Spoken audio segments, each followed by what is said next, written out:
Picture a world where the Allies lost World War II. Not in a movie, not in a game, in real life. A world map that never became what we know today. Europe would not just look different, it would feel different. Governments would be replaced. Borders would be redrawn. Families would live under fear, censorship, and constant control. And the war would not feel like it ended. It would feel like it simply changed shape.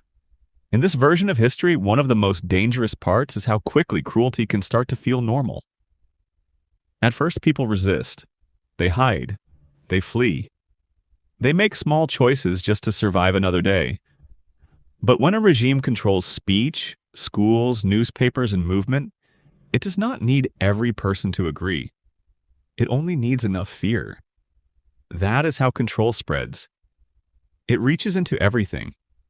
What people are allowed to say, what they are allowed to remember, what they are allowed to teach their children.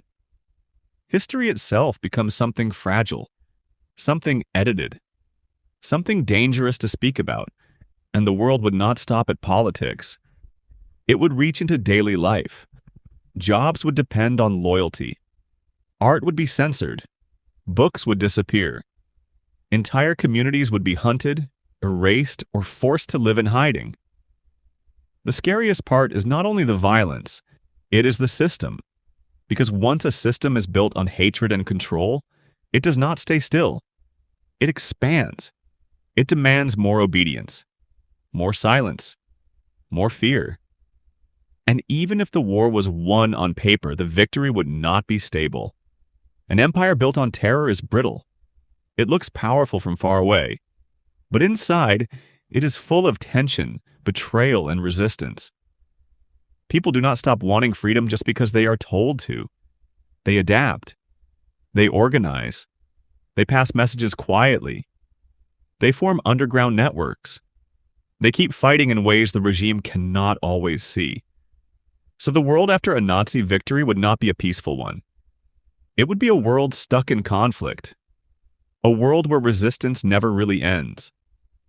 A world where every border, every school, every family, every memory is shaped by control. And outside that control, other countries would have to react. Some would collapse under pressure. Some would try to survive by making deals.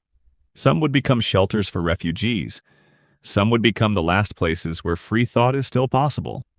That means science would change. Technology would change. Culture would change. Even the future of space, medicine, and communication could change in ways we cannot fully predict. But one thing is certain, human suffering would be far greater. Not because history would simply be darker,